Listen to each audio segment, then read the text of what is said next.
Hey guys, I'm Nick, and today I want to share with you this cool reversed animation which is based on Vellum crumpling and modifying Vellum constraints. We will be using Pyro source spread to create this growth effect, and we can bind our Vellum constraint attributes to the temperature, to the burn parameters of our Pyro source spread. So let's go and check out what we have here.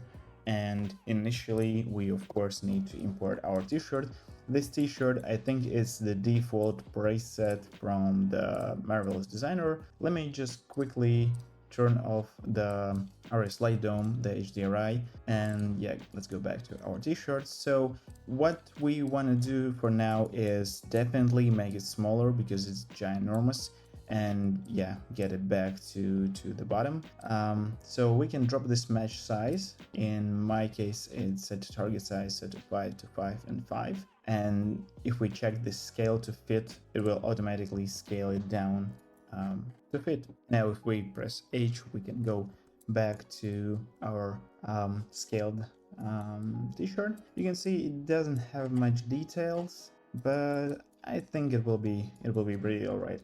So then what we need to do is drop this attribute delete and delete the shop material pass from the primitive attributes, because if we don't do that, and we can do that like in the very end, I just did it here, but basically if we won't delete the shop material pass attribute, we will not be able to see any of our redshift materials. So just a nice little but crucial thing to do here. And then I applied transform, just yeah, to make it a bit more organic. I tilted it, rotated -10 on X axis, -30 on Y axis, and -17.2 on Z axis. And now we want to create our burning groups, right? So we drop this group, which group name is set to heat, group type points, and keep in bounding region should be checked, and bounding type should be bounding objects. And then I added these three spheres and merged them and plugged into the right input of the group node. So these three spheres are actually the bounding objects for our group.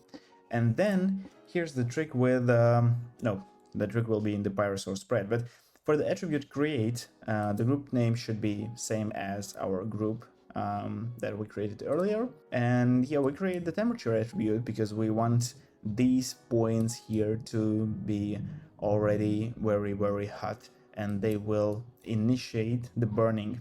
So default value should be 0, but value should be 1. So here in the Pyro source spread are the few things that we want to keyframe, because you see here we have our start frame, and that works, but I wanna see how my areas are getting hotter and hotter, and because we are binding our rest lengths to the temperature, I don't want them to start hot, start with a temperature being 1 and not 0. So here are the few things that I modified. Of course, as always, I'm modifying search radius, noise type, element size of the noise, and also I am adding time offset to the noise. Here you can see that. But the main thing is I'm keyframing the rate from, it goes from 0 at frame 30 to the 0.6 at frame 60. And also, very crucial thing is this cooling rate, which does not allow our flames to expand because the rate is 0. So we're kind of crossfading. So rate goes from 0 to 0.6, and cooling rate goes from 1 to 0, and that allows it to actually start cool, and then you can see how it gets hotter, and then it expands. So in the combustion, I think, yeah, I did nothing with the temperature output, so we can delete that channel.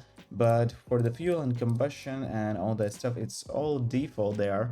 So yeah, it's basically this very basic Pyro source spread with 3 groups that are emitting that heat. So once we have this done, we add this null out temp, and what we can do now is set up our Vellum solver. So I added this box here, which is a collider, and you can see that I am animating the scale because I wanted to create that effect that expanded cloth actually gets the shape of the collider of the box. I want it to be a square looking thingy rather than just a blob of cloth. So we want to add that to the first or third input of the vellum cloth, and the transform goes into the vellum cloth as well. And then we have we don't need any pinpoints, of course,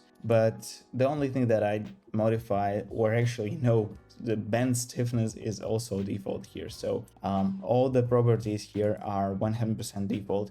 And then I went to the Vellum solver, and here what I did is I upped the substeps to be 3, and in the forces I removed the gravity completely. So in the Vellum solver inside, that's where all the magic happens. And let me show you. Of course, right now it will be impossible because we have our collision geometry, but yeah, if we go and bypass that for now we can access two outputs in the DOPNet, in the Vellum DOPNet. So let's begin with the Vellum constraint properties, and here's the thing that I want to show you. Yeah, so what do we have here is we want to target the rest length of the group stretch. This group stretch is what our Vellum constraints stretch constraints produce output group, and that's called stretch. So we go inside the Vellum solver, we drop Vellum constraint properties, and that should be plugged into the input of the source output. So what we want to do here is go to the input and specify that input number 2 should be SOP, and we go here and find our out temp, this one that we created after our Pyro source spread. If we go to the Vellum constraint property, we have an ability to check the rest length scale, check that we want to modify it, and then check this use of expression. So the thing is with this temperature, so we want to grab the temperature attribute from the points of our first input, but actually it's the input number 2 because it goes 0, 1, 2, 3, not 1, 2, 3, 4 as it is here. So we specify that we will use the function called point, and you can see here it reads a point attribute value from a geometry. So we can read the temperature attribute from our first input from every point of that first input. And then I want to remap that temperature from, in my case, it goes from 0 to 5, and I remap 0 to 5 to be 0 from 0 to 3. I strongly recommend you playing with these values because I tried from 1 to 5, I don't know, and so on and so on, and it gives you different results. And yeah, really recommend you playing with these values here. So then again I want to initiate the rest scale modifications after our frame 30, because from the frame 0 to 30 I wanted to just like swivel in the air, just very gentle motion with the pop wind and pop drag. So that's why I write that if the frame number is more than 30, we can apply modification to our rest scale, and in this case we say that rest scale from now on should be equal to 1, and rest scale is default to be 1. I mean the default value of the rest scale is 1, and we add that fit temp, which is our remapped temperature. And let me just quickly go through that, and let me simulate these 60 frames here, and I'll show you how that rest scale actually performs. So here you can see at the frame 30 it starts to go and expand as our temperature increases, because here at the frame 31 actually you can see that we have a slight increase of the rest scale, but that's because our temperature here is also very low, and as the temperature grows also our rest scale is growing. So that's the key of this effect. And here in the force output I add pop drag and I add pop wind. I am also adding more drag as it expands, because I don't want these particles to jiggle too much. Not the particles, but the points that Vellum is simulating on. So I want them to be less jiggly. That's why our air resistance at frame 60 is 1 and our air resistance at frame 120 is 3. For the wind, I think it was pretty default, but yeah, again, I'm scaling the amplitude from 0 to, I assume, something like 1.2 at the frame 30, because yeah, again, this will be reversed, and that's why we want a sort of a fading start of the animation. And yeah, if we file cache it, now you will see how, if I play that, so that's how it expands, and it also compresses into that shape of the cube. And then I drop the Vellum post process to subdivide it a few times. And also I love to add this spatial blur. This time I'm adding just 0.1, and what it gives, it just smooths out all the creases, I mean all the folds. For example, here is the mesh with spatial blur, and this is without. I like to add that, it's just a bit more natural or organic looking. And then our slow motion and reverse, of course. So let me bypass the Vellum post process for now, and here in the retime, our first retime is the slow motion thing. So input frame range is 1 to 120 and output range is 1 to 240, and speed is set to 0.5. So now you can see that it takes us twice as much time to go from 0 to the end of our animation, of course.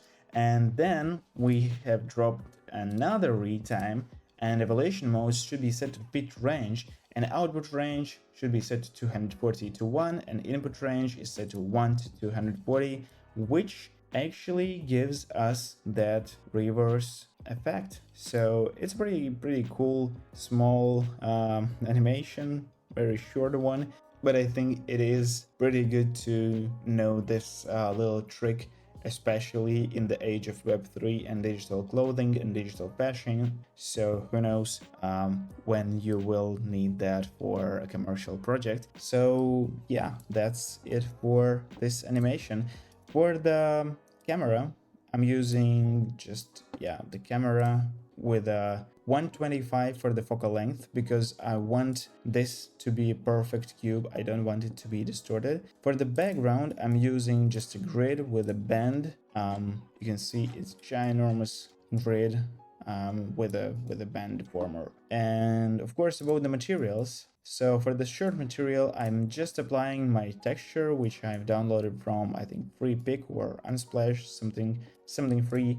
And yeah, maybe I should add normals here. I should add clothing normals, like a fabric. But for now, I think we are good with what we have. And let's fire up the redshift viewer, redshift render view. Oh, and of course, RS like dome, my favorite brown photo studio.